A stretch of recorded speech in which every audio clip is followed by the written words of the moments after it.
मौर्य काल के इतिहास को जानने के लिए हम इसके पहले स्थानीय प्रशासन पढ़े थे और अब हम पढ़ेंगे नगर प्रशासन। माने आज के डेट में नगर की व्यवस्था क्या होती है तुम देख रहे हो, उसी तरीके से मौर्य काल में नगर की व्यवस्था क्या थी इससे हम देखने जा रहे हैं। तो मौर्य काल में नगर प्रशासन की जानकारी देने के लिए दो स्रोत हैं। पहला स्रोत क्या है, कौटिल्य का अर्थशास्त्र। इसमें बताया गया है कि इसमें जनरल सिटी एडमिनिस्ट्रेशन की चर्चा की गई, माने सामान्य नगर प्रशासन की व्यवस्था इसमें कि ये किस तरीके से चलता है। और दूसरा मेगास्थनीज की रचना है, मेगास्थनीज की इंडिका। इसमें स्पेसिफिक सिटी एडमिनिस्ट्रेशन की चर्चा है पाटलिपुत्र के संदर्भ में, माने किसी विशेष एक प्रकार से कहा जाए तो नगर और महानगर जिसे हम कहते हैं, मेगा सिटी के नाम से जिसे हम जान रहे हैं, उसी तरीके से सामान्य नगर की चर्चा की गई है कौटिल्य के अर्थशास्त्र में। महानगर, विशेष महानगर की चर्चा की गई किसमें, मेगास्थनीज के इंडिका में।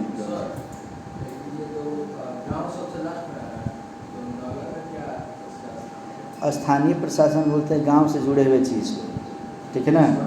जैसे आज के डेट में जिला परिषद का काम है कि गांव, ब्लॉक, प्रखंड ये सब को देख रेख करना। और यहीं पर समझो कि नगर परिषद के काम है जिले में जितने शहर है, नगर है, उसकी देखभाल करना। समझ में आ गया ना। तो दो तरीके का प्रशासन जिले में काम करता है, एक स्थानीय और दूसरा नगरीय। नगर को म्यूनिसिपैलिटी बोलते हैं हम लोग।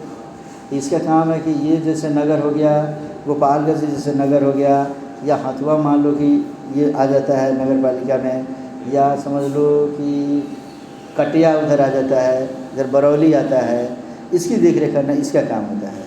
जहाँ शहर है, शहर का मतलब वहाँ आबादी भी अधिक है, सुविधाएं भी ज़्यादा है, क्राइम बढ़ने के चांसेस भी ज़्यादा हैं, गंदगी बढ़ने के चांसेस ज़्यादा हैं। अगर ये सब न किया, देखते हो शहरों में प्रतिदिन सर सफाई की जाती है, एक दिन के लिए भी अगर सफाई न किया जाए तो शहर में देखते हो सड़क कितना गंदा हो जाता है। और गांव में तो अगर ऐसा करो तो गांव का पड़ोसी ही तुम्हारा कह देता है कि अरे बेशर्म, कम दरवाजे तो साफ कर लो। आ रहा समझ में ना। ये सब चीज़ें दोनों जगह मिलती हैं। तो ग्रामीण स्तर पे हम लोग स्थानीय पढ़ चुके हैं, अभी हम पढ़ रहे हैं इसमें से शहरी स्तर पे, नगर स्तर पे। तो मौर्य काल में वास्तविक 16 नगर थे। पूरे मौर्य काल में कितने नगर बच्चे?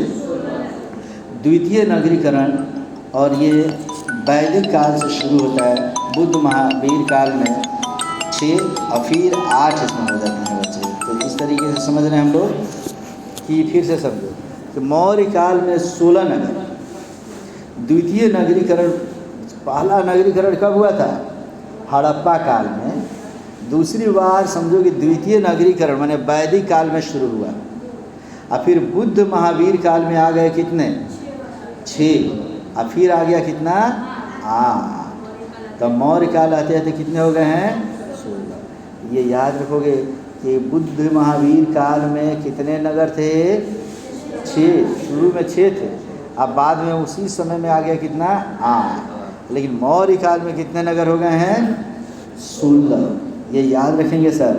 नगर प्रशासन जनपद प्रशासन के अंतर्गत है, माने जिला प्रशासन के अंतर्गत ये भी आता है, ठीक है ना जी। इसलिए इस प्रशासन का सबसे बड़ा अधिकारी कौन होता है? समाहर्ता होता है। नगर प्रशासन के लिए सीधे तौर पर उत्तरदायी है नगर व्यवहारिक। नगर की देखभाल के लिए कौन यहाँ रखा गया है? नगर व्यवहारिक। जैसे इसमें समझ लो कि जिले में नगर परिषद होता है आज के डेट में, और गाँव को देखने के लिए जिला परिषद होते हैं। तो उस समय यहाँ पर समझो कि नगर को देखने के लिए जो अधिकारी है उसे हम क्या बोलते हैं? नगर व्यवहारिक। उसका 3 काम है नगर व्यवहारिक का, civil plus police plus judiciary. लेकिन इसका काम टैक्सेशन नहीं है, टैक्स कलेक्ट करने का काम कलेक्टर अपने जिम्मे रखेगा, कहीं इधर उधर ना कर दे सर। अरे समझ में ना जी। और इस तरीके से समझो यह मध्यकालीन कोतवाल की तरह है। मध्यकाल में जो पुलिस है उसी तरीके से सिविल का काम देखना है। कोतवाल माने पुलिस, समझो मेरे देख रेख करना, ठीक है ना। पुलिस और जुडिशियरी, जैसे पुलिस प्रशासन न्यायिक वगैरह थोड़ा देखता नहीं, कोई अन्याय न करे, अन्याय करता है तो पकड़ के ले जाकर जेल में डालता है, फिर उसका चार्जशीट बनाकर कोर्ट में भेजता है, फिर वहाँ जाकर उसको न्याय दिलाना पड़ता है, ठीक है। हाँ, सिविल माने सामान्य, क्या खा रहे हो, पी रहे हो, किसी का कहीं ले तो नहीं रहे हो, किसी का हड़प तो नहीं रहे हो, ज़मीन वगैरह तुम किसी का, है ना, इसको सिविल कहते हैं, ठीक है। अब पढ़ते हैं हम लोग यूनानी स्रोत मेगास्थनीज में इस वरीय अधिकारी को एस्ट्रोनोमाई कहा गया है। काफ़ी इम्पोर्टेंट, याद रखेंगे कि यूनानी स्रोत मेगास्थनीज की जो इंडिका है उसमें वरीय अधिकारी को क्या बोला गया है? एस्ट्रोनोमाई। माने जिला में जो नगर व्यवहारिक है उनको क्या बोला है? ये एस्ट्रोनोमाई बोला गया है। नेक्स्ट, नगर प्रशासन से जुड़े कनीय अधिकारी माने जो छोटे, वरीय माने होता है बड़े अधिकारी या कनीय माने छोटे अधिकारी, इसको कहा गया है एग्रोनोमाई। क्या बोला गया है? यहाँ के स्रोत में नगर व्यवहारिक माने जिसे नगर व्यवहारिक हम कहते हैं, नगर व्यवहारिक का काम है नगर की देख रेख करना। तो नगर की देख रेख करने वाले में जो बड़ा पदाधिकारी है उसे मेगास्थनीज ने क्या बोला है? एस्ट्रोनोमाई। और नगर की देख रेख के जो छोटे जो अधिकारी हैं उनको माने कनीय अधिकारी, उसको क्या बोला गया है? एग्रोनोमाई। तो एग्रोनोमाई या एस्ट्रोनोमाई किसको दिया गया शब्द है? ये नगर व्यवहारिक को यूनानी स्रोत इंडिका में मेगास्थनीज के द्वारा दिया गया स्रोत है। इसे याद रखोगे तुम लोग। फिर कहते हैं कि नगर प्रशासन से जुड़ा अधिकारी युक्त भी है। वरीय पुलिस अधिकारी एस्ट्रोनोमाई में शामिल है। ये पुलिस कैप्टन की तरह ये काम करता है। और सभी वरीय अधिकारी जितने भी एस्ट्रोनोमाई है युक्त है या नगरभ्य है, उसका वेतन कितना है? 4000 पर वर्ष।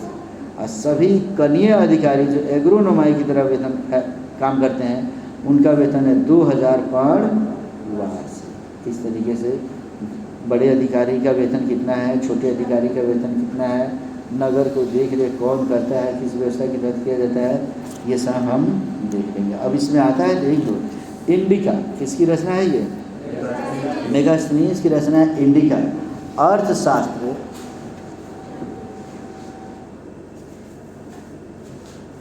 इंडिका एंड अर्थशास्त्र में पाटलिपुत्र नगर व्यवस्था की स्पष्ट चर्चा है। इंडिका में भी है और अर्थशास्त्र में भी किसकी चर्चा है? पाटलिपुत्र नगर की। 30 सदस्यीय बोर्ड नगर में काम करता था। नियुक्ति स्पष्ट नहीं है, किस तरीके से नियुक्ति होती है इसके बारे में स्पष्ट नहीं दिया गया है, लेकिन ये ज़रूर बताता है कि केवल पटना नगर निगम को देखने के लिए कितने सदस्य का बोर्ड था? 30 सदस्य का बोर्ड था। कौटिल्य कहता है 30 सदस्यीय बोर्ड का प्रधान पौर था जो अवैतनिक था। ठीक है ना जी। नगर में पौर होते हैं बच्चे। कार्य क्या था? नगर के विकास में अधिकारियों को सहयोग करना। इसलिए ग्रामीण प्रशासन की तरह नगर में भी केंद्रीकरण विकेंद्रीकरण के विस्तार में बिठाने का प्रयास हुआ है। इसे समझो। आज के डेट में पौर महापौर की नियुक्ति होती है। दिल्ली नगर निगम में तुम देखना उसके लिए कई बार झगड़े हो जाते हैं, आप वालों में, भाजपा वालों में। जितने महानगर है, महानगर के लोग, जैसे यहाँ के लिए तुम देख लो नगर परिषद अध्यक्ष की चुनाव होने वाली है और चारों तरफ तुम देखना कि नगर परिषद सचिव के रूप में हमको चुनिएगा। ठीक है ना जी, अध्यक्ष हमको चुनिएगा। चुनाव कैसे हो रहा है? ये विकेंद्रीकरण व्यवस्था हो गया। इनको वेतन नहीं मिलेगा सामान्य तौर पर, लेकिन ये आम पब्लिक के हित ऐसे ही होते हैं। तो उसी तरीके से उस समय भी होता था। पौर जो होते थे वो आम पब्लिक के हित से होते थे, चुन के जाते थे। ठीक है ना जी। और वहीं पे जो व्यवहारिक होते थे माने नगर व्यवहारिक, उनको वेतन मिलता था। क्लियर है बच्चे? हाँ, अरे नेता सभी बिना पैसे वाले होते हैं, समझ में आ गया ना। जो पदाधिकारी होते हैं वो पैसे वाले होते हैं। इतना समझ में आ रहा है? जैसे अब आगे समझो, क्लियर करके गांव के स्तर पे समझ लो तुम लोग कि मुखिया जो होते हैं, सरपंच होते हैं, बिना पैसे वाले ही काम करते हैं।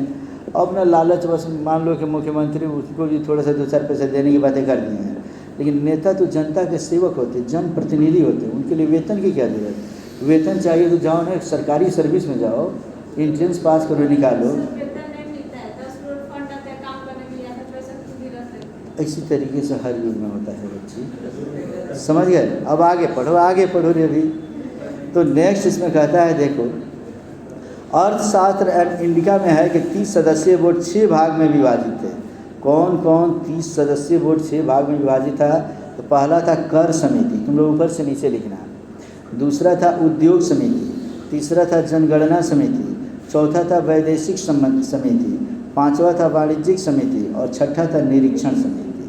समझ में आ रहा है तुम लोगों को? ये सभी समितियाँ अलग अलग बांट दी गई थी और सबका काम था। एक अपना समझ लो टैक्स के बारे में देखता था, दूसरा उद्योग देखता था, उद्योग धंधे ज़्यादा बनेंगे तो मान लो विकसित जल्दी होगा। तो अगला जनगणना देखता था, कोई विदेशों के साथ क्या संबंध रहेगा दूसरे जिला से, देश से, ये सब देखता था। और वाणिज्यिक माने जो भी व्यापार वाणिज्य वगैरह दुकान वगैरह कर रहे हैं उनको कोई परेशानी नहीं हो, ये देखता था। और निरीक्षण समिति एक निरीक्षण करता था कि सभी लोग अपना काम ठीक से कर रहे हैं कि ये नहीं। वही आज भी व्यवस्था है बच्चे। इस तरीके से नगर प्रशासन भी हम लोग पढ़ लिए। अब अगले टॉपिक में नगर प्रशासन के बाद हम लोग पढ़ेंगे सैन्य प्रशासन की, सेना किस प्रकार